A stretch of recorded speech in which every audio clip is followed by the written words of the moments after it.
His fingers had already fallen off. King Baldwin IV of Jerusalem could barely grip his sword, leprosy eating him alive at 21. Yet, on this scorching morning in 1182, this dying monarch would lead 750 knights against an army that stretched to the horizon, 30,000 of Islam's finest warriors under the legendary Saladin. When Saladin's scouts reported only 750 knights approaching, they laughed. A 40-to-1 disadvantage. Military suicide.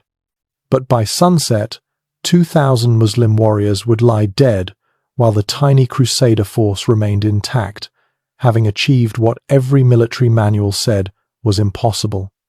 3 questions have haunted historians for centuries. How did a force so vastly outnumbered not just survive, but triumph? What revolutionary tactics made Crusader infantry suddenly invincible against the feared Turkish cavalry? And why did winning this miraculous victory actually accelerate the Kingdom of Jerusalem's destruction? By the end of this video, you'll understand how a terminally ill 21-year-old king used a revolutionary tactical formation to achieve the impossible, why Saladin's own chroniclers tried to hide what really happened, and the cruel strategic trap that would ultimately doom the victors despite their triumph. The answers involve a secret formation called the Iron Hedgehog, a controversial decision to strip castle garrisons that should have meant disaster, and a lesson in economic warfare that Saladin would use to destroy the Crusader kingdom just 5 years later. But first, you need to understand the powder keg about to explode.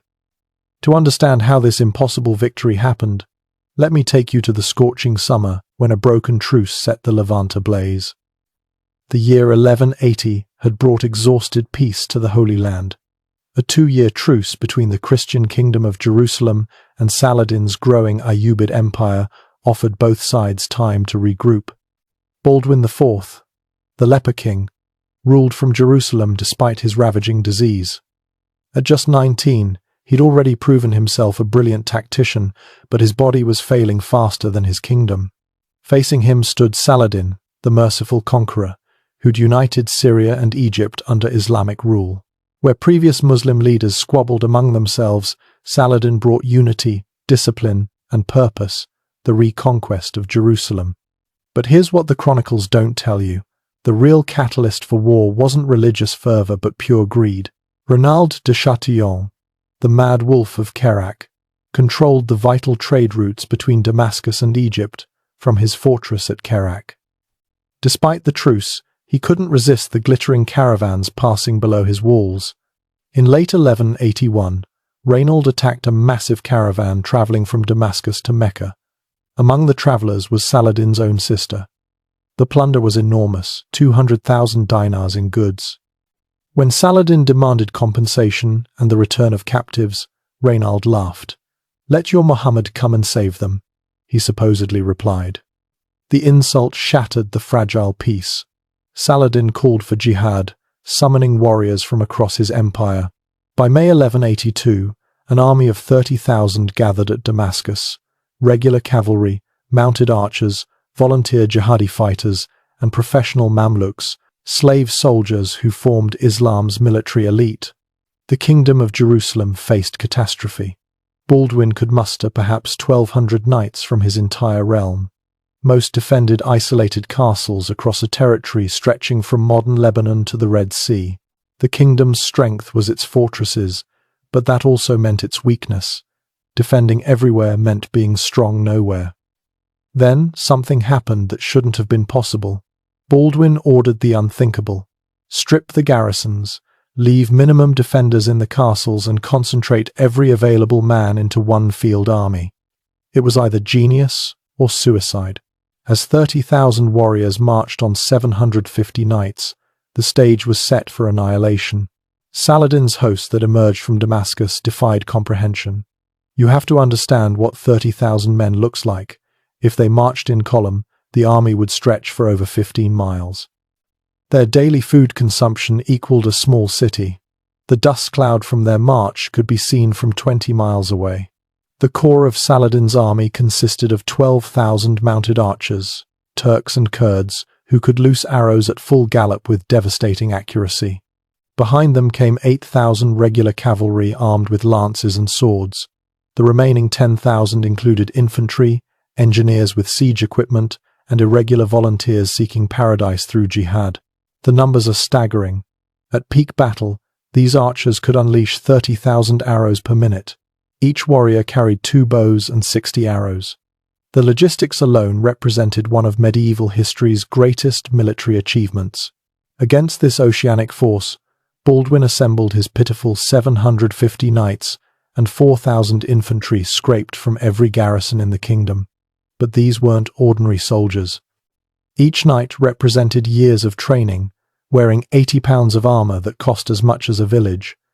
The infantry, though common soldiers, were veterans hardened by constant frontier warfare. Baldwin himself could barely stand. Witnesses described how attendants had to lift him onto his horse, his hands wrapped in silk to hide their decay, yet his mind remained sharp as the finest Damascus steel. Beside him rode Raymond III of Tripoli, the kingdom's most experienced commander, who'd urged caution against stripping the castles. Better to lose villages than the kingdom, he'd warned. But Baldwin had chosen his ground carefully. Belvoir Castle commanded the Jordan Valley from its hilltop perch, controlling the main route from Damascus to Jerusalem. Its limestone walls rose 500 feet above the surrounding plains. Saladin couldn't bypass it without exposing his supply lines. Then came the psychological warfare. Muslim raiders swept through the valley below Belvoir, systematically burning Christian villages. From the castle walls, Crusaders watched smoke pillars rise as their subjects' homes turned to ash. Each burning village meant lost tax revenue, fewer recruits, diminished supplies.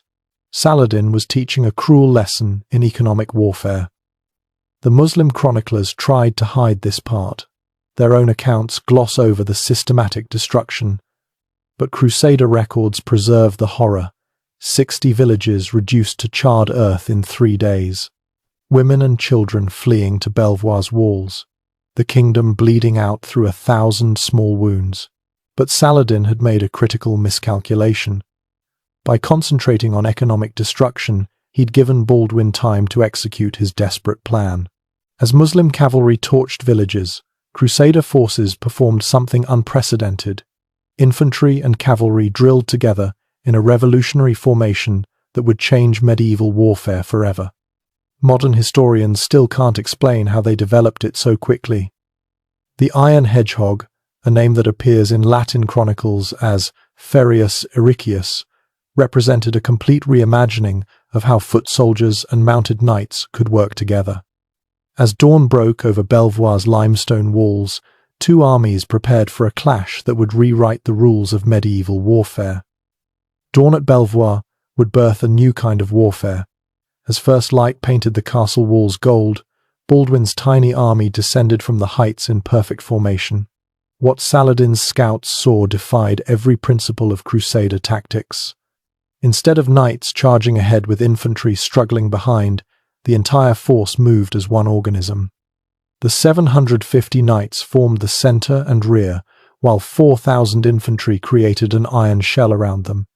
But this was no simple defensive circle. The formation bristled with 14-foot pikes, crossbowmen filled gaps between spearmen, and knights waited like coiled springs, ready to countercharge through designated gaps. 12,000 arrows darkened the morning sky as Turkish mounted archers unleashed their first volleys. The standard tactic, shower the enemy with arrows while staying beyond reach, had shattered countless armies. But then physics took over. The Crusader formation raised shields in perfect unison, creating an overlapping shell. Arrows designed to pierce mail at 50 yards lost most of their power at the 200-yard range the mounted archers preferred. The ground literally shook as 8,000 Muslim cavalry prepared for the first probing charge. Their commander, Emir Muzaffar al-Din, had broken Christian armies from Spain to Syria. He watched for gaps, for panic, for the moment when discipline cracked. The first charge hit like thunder. 500 Mamluks in the vanguard, the finest heavy cavalry in Islam, smashed into the Crusader line at full gallop. This is where it gets genuinely insane. Instead of breaking, the infantry line bent backward like a bow, absorbing the impact. Pikes shattered, men screamed, horses reared, but the line held. Here's the detail that changes everything. As the Muslim cavalry pulled back to regroup, crossbow bolts erupted from the Crusader formation. At 50 yards, a crossbow bolt could punch through mail armor like paper. In 30 seconds, 80 Mamluk elite lay dead or dying. But Baldwin had collapsed mid-command. The disease that ate his body chose this moment to strike. Witnesses reported him falling from his horse, caught by his bodyguard before hitting the ground. Yet even from a litter, the Leper King continued directing the battle. "Hold formation," he gasped. "Let them come to us." The pattern repeated, Muslim charges, the line bending but not breaking, devastating crossbow volleys as attackers withdrew. What happened in the next 30 seconds changed medieval warfare forever. Frustrated by the defensive formation, Turkish commanders ordered their specialty, the feigned retreat. 500